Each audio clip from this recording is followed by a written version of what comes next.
അമൃത് Veni hair elixir presents daily news പ്രഭാത വാർത്തകൾ powered by Pulimoottil silks KSFE. ഈ ആണുങ്ങൾക്ക് മാത്രം എന്താ ഇത്ര അധികം നെറ്റ് കെയറിലും ഹെയർ ലോസ് ഒക്കെ ഉണ്ടാവണേ? ആണുങ്ങളുടെ ഹെയർ ലോസിന്റെ മേജർ റീസൺസ് തന്നെ ഡിഫറെന്റ് ആണ്. സ്കാൽപ്പിലുള്ള 5-ആൽഫ റിഡക്ടേസ് എന്ന എൻസൈം നിങ്ങളുടെ ഹോർമോണുമായി ചേർന്ന് ഹെയർ ഫോളിക്കിൾസിനെ ചുരുക്കുന്നു. Amrit Veni hair elixir for men use ചെയ്യൂ. പുരുഷന്മാർക്ക് വേണ്ടി ബയോടെക്നോളജി പ്രകാരം പ്രത്യേകം ഡെവലപ്പ് ചെയ്തത്. നമസ്കാരം, ഞാൻ ഡെയ്സി ബിജു. ഡെയിലി ന്യൂസിന്റെ പ്രഭാത വാർത്തകളിലേക്ക് സ്വാഗതം. ഇന്ന് ഒക്ടോബർ 5 ശനിയാഴ്ച. കേന്ദ്ര സർക്കാരിനെതിരെ കേരളം പ്രക്ഷോഭത്തിലേക്ക്. വയനാട് ദുരന്തത്തിൽ കേരളത്തിന് ആവശ്യമായ സഹായധനം നൽകാതെ കേന്ദ്ര സർക്കാർ കേരളത്തിനോട് കാണിക്കുന്ന അവഗണനയ്ക്കെതിരെ ഒക്ടോബർ 15 മുതൽ നവംബർ 15 വരെ പ്രചാരണ പരിപാടികൾ സംഘടിപ്പിക്കുമെന്ന് സംസ്ഥാന സമിതി യോഗത്തിനു ശേഷം CPM സംസ്ഥാന സെക്രട്ടറി MV ഗോവിന്ദൻ അറിയിച്ചു. കേരളത്തിനുള്ള സഹായം വേഗത്തിലാക്കണമെന്നും CPM ആവശ്യപ്പെട്ടു. വയനാട് ദുരന്തവുമായി ബന്ധപ്പെട്ട് കേരളത്തിന് സഹായം നൽകുന്നതിൽ നിലപാട് അറിയിക്കണമെന്ന് ഹൈക്കോടതി കേന്ദ്ര സർക്കാരിനോട് ആവശ്യപ്പെട്ടു. അഡീഷണൽ സോളിസിറ്റർ ജനറലിനോട് ഡിവിഷൻ ബെഞ്ചാണ് 3 ആഴ്ചയ്ക്കകം മറുപടി നൽകാൻ നിർദ്ദേശിച്ചത്. സഹായം ലഭ്യമാക്കുന്നതിന് ദേശീയ ദുരന്ത നിവാരണ അതോറിറ്റിയും നടപടിയെടുക്കണമെന്ന് ഹൈക്കോടതി ആവശ്യപ്പെട്ടു. തൃശൂർ പൂരം അലങ്കോലമാക്കാൻ ശ്രമിച്ചത് RSS എന്ന് CPM സംസ്ഥാന സെക്രട്ടറി MV ഗോവിന്ദൻ. പൂരം കലക്കിയതിന് പിന്നിൽ ഗൂഢാലോചനയുണ്ട്, ഉദ്യോഗസ്ഥ വീഴ്ചയും ഉണ്ടായിട്ടുണ്ടെന്നും MV ഗോവിന്ദൻ സമ്മതിച്ചു. ആരോപണം ശരിയെങ്കിൽ കർക്കശമായ നടപടിയുണ്ടാകുമെന്നും അദ്ദേഹം പ്രതികരിച്ചു. തൃശൂരിൽ UDF വോട്ടുകളാണ് BJPയുടെ വിജയത്തിന് കാരണമായതെന്നും അദ്ദേഹം ആവർത്തിച്ചു. മതരാഷ്ട്രവാദത്തിനെതിരെ ശക്തമായ നിലപാടാണ് മുഖ്യമന്ത്രി സ്വീകരിച്ചതെന്നും അദ്ദേഹം പറഞ്ഞു. മലപ്പുറം ജില്ലയുടെ അട്ടിപ്പേർ അവകാശം പറഞ്ഞ് ആരും വരേണ്ടെന്നും മലപ്പുറം ജില്ല രൂപീകരിച്ചത് EMS സർക്കാരിന്റെ കാലത്താണെന്നും മലപ്പുറം ജില്ല കമ്മ്യൂണിസ്റ്റ് പ്രസ്ഥാനത്തിന്റെ പ്രധാന കേന്ദ്രമാണെന്നും അദ്ദേഹം വാർത്താസമ്മേളനത്തിൽ വ്യക്തമാക്കി.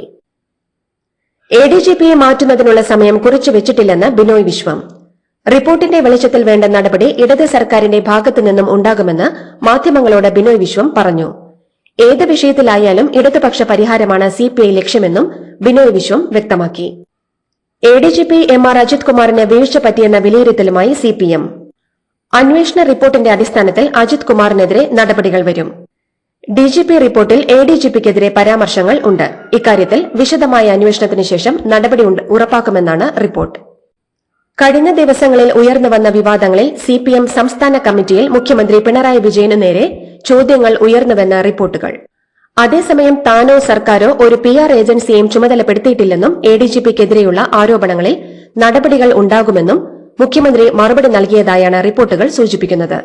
CPMനോട് ഇടഞ്ഞ PV അൻവറിനെ പേടിക്കേണ്ട സാഹചര്യമില്ലെന്നും പക്ഷേ അൻവറിന് പിന്നിൽ ഉരുത്തിരിയുന്ന ന്യൂനപക്ഷ രാഷ്ട്രീയത്തെ ജാഗ്രതയോടെ സമീപിക്കണമെന്നും ADGP MR അജിത് കുമാറിനെതിരെ നടപടികൾ വൈകുന്നത് പ്രതിച്ഛായയെ ബാധിക്കില്ലേയെന്നും നേരത്തെ തന്നെ നടപടികൾ എടുക്കണമായിരുന്നുവെന്നും സംസ്ഥാന കമ്മിറ്റിയിൽ അഭിപ്രായമുണ്ടായെന്നും റിപ്പോർട്ടുകളുണ്ട്. ഒക്ടോബർ 15 നിയമസഭാ സമ്മേളനം അവസാനിപ്പിക്കാൻ ഇന്നലെ ചേർന്ന കാര്യോപദേശക സമിതി തീരുമാനിച്ചു. 18 പിരിയാനായിരുന്നു തീരുമാനം. 15 നിയമനിർമ്മാണ നടപടികൾ തീർക്കാനാകുമെന്ന വിലയിരുത്തലിന്റെ അടിസ്ഥാനത്തിലാണ് നടപടി. CPMുമായി തെറ്റിപ്പിരിഞ്ഞ PV അൻവറിന് മറുപടിയുമായി CPM സംസ്ഥാന സെക്രട്ടറി MV ഗോവിന്ദൻ. മലപ്പുറം ജില്ലാ സെക്രട്ടറി RSS എന്ന് അൻവർ പ്രചരിപ്പിക്കുകയാണെന്നും P ശശിക്കെതിരായ അൻവറിന്റെ പരാതിയിൽ കാതലായ പ്രശ്നം ഒന്നുമില്ലെന്നും P ശശിയെ ബോധപൂർവം അപമാനിക്കാനുള്ള പ്രയോഗം മാത്രമാണെന്നും MV ഗോവിന്ദൻ പറഞ്ഞു.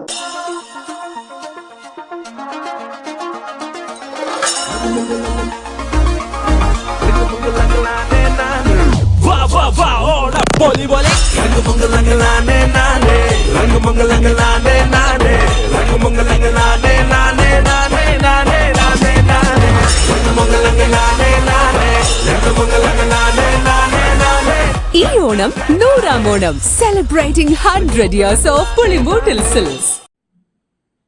നവകേരള യാത്രയ്ക്കിടെ യൂത്ത് കോൺഗ്രസ് പ്രവർത്തകരെ മർദ്ദിച്ച മുഖ്യമന്ത്രിയുടെ ഗൺമാൻമാർക്ക് ക്ലീൻ ചിറ്റ് നൽകിയുള്ള പോലീസ് റിപ്പോർട്ട് അപഹാസ്യമെന്ന് പ്രതിപക്ഷ നേതാവ് VD സതീശൻ. പോലീസ് സേനയുടെ തന്നെ വിശ്വാസ്യത തകർന്നുവെന്നും ഗൺമാൻമാർക്കെതിരെ നടപടിയില്ലെങ്കിൽ നിയമപരമായി ഏതറ്റം വരെയും പോകുമെന്നും VD സതീശൻ വാർത്താക്കുറിപ്പിൽ പറഞ്ഞു. മുഖ്യമന്ത്രിയുടെ ഗൺമാൻമാരെ കുറ്റവിമുക്തരാക്കി റിപ്പോർട്ട് സമർപ്പിച്ച ക്രൈംബ്രാഞ്ച് നടപടി നിയമവാഴ്ചയോടുള്ള വെല്ലുവിളിയാണെന്ന് KPCC പ്രസിഡന്റ് K സുധാകരൻ. മുഖ്യമന്ത്രിയുടെ ഗൺമാനോ മറ്റു സുരക്ഷാ ജീവനക്കാരും KSUവിന്റെയും യൂത്ത് കോൺഗ്രസിന്റെയും പ്രവർത്തകരെ അതിക്രൂരമായി മർദ്ദിക്കുന്ന ദൃശ്യങ്ങൾ ഇപ്പോഴും സമൂഹമാധ്യമങ്ങളിൽ ഉൾപ്പെടെ ലഭ്യമാണെന്നും സുധാകരൻ ചൂണ്ടിക്കാട്ടി.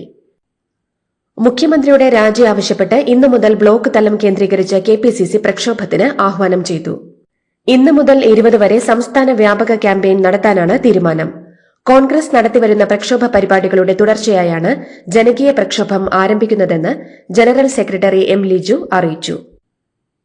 വയനാട്ടിലെ യഥാർത്ഥ കണക്ക് കേന്ദ്ര സർക്കാരിന് നൽകിയോ എന്ന് ചോദിക്കേണ്ട പ്രതിപക്ഷം ഭരണപക്ഷത്തിന് വിധേയപ്പെട്ടുവെന്ന് മുൻ കേന്ദ്രമന്ത്രി വി മുരളീധരൻ. നിയമസഭയുടെ ആദ്യ ദിനം തന്നെ കണ്ടത് പിണറായി സതീശൻ അന്തർധാരയാണെന്നും അദ്ദേഹം പറഞ്ഞു.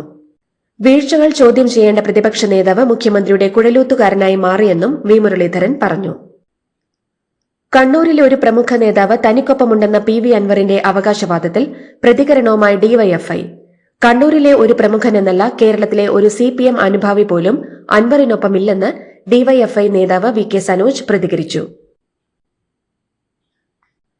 56 വർഷം മുൻപ് ലേ ലഡാക്കിലെ വിമാനാപകടത്തിൽ മരിച്ച മലയാളി സൈനികൻ തോമസ് ചെറിയാന്റെ സംസ്കാരം ഇലന്തൂർ കാരൂർ സെന്റ് പീറ്റേഴ്സ് പള്ളിയിൽ പൂർണ്ണ ഔദ്യോഗിക ബഹുമതികളോടെ നടന്നു.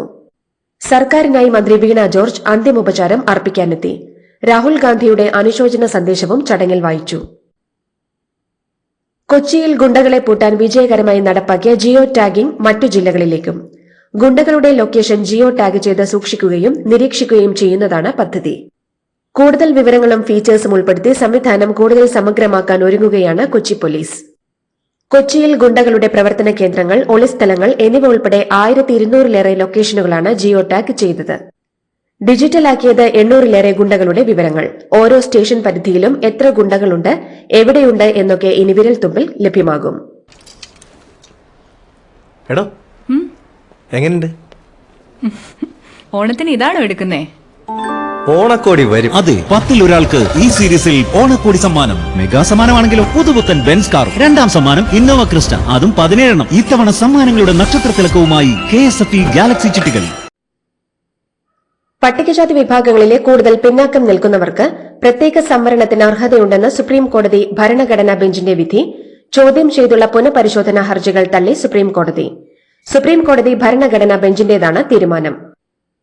ചില ബേക്കറികൾ വിൽക്കുന്ന കേക്കുകളിൽ ക്യാൻസറിന് കാരണമാകുന്ന ഘടകങ്ങളുള്ളതായി കണ്ടെത്തൽ. കർണാടക ഭക്ഷ്യസുരക്ഷാ ഗുണനിലവാര വകുപ്പാണ് മുന്നറിയിപ്പ് നൽകിയിരിക്കുന്നത്.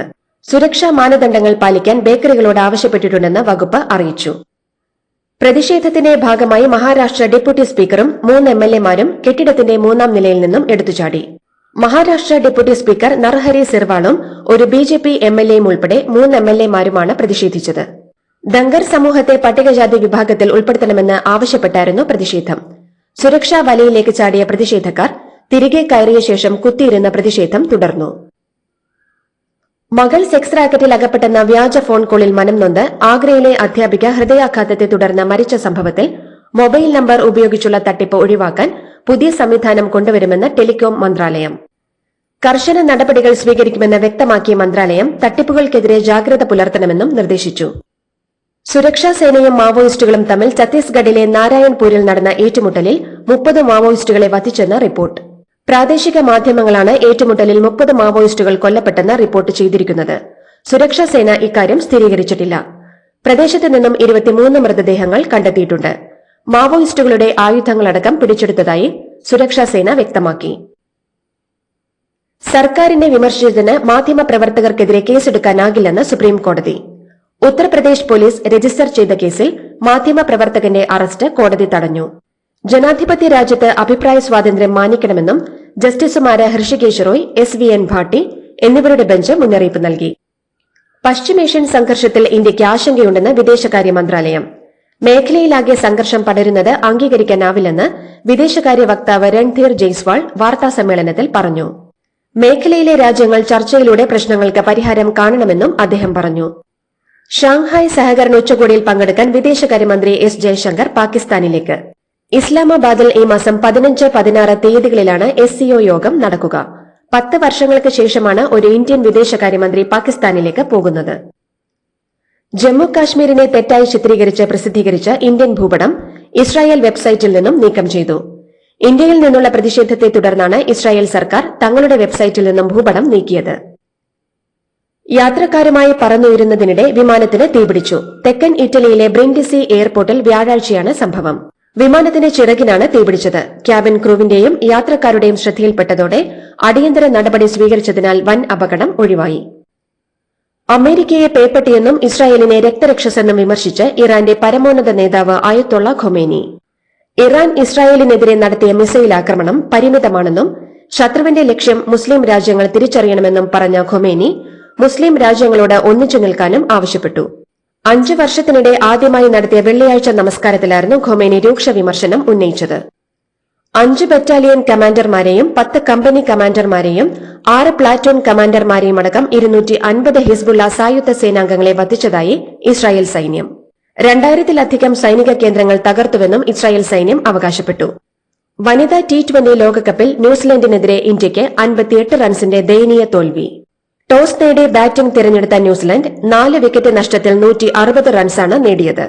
മറുപടി ബാറ്റിംഗിൽ ഇന്ത്യ 19 ഓവറിൽ 102-ന് എല്ലാവരും പുറത്തായി. 15 റൺസ് നേടിയ ഹർമൻപ്രീത് കൌറാണ് ഇന്ത്യയുടെ ടോപ്പ് സ്കോറർ.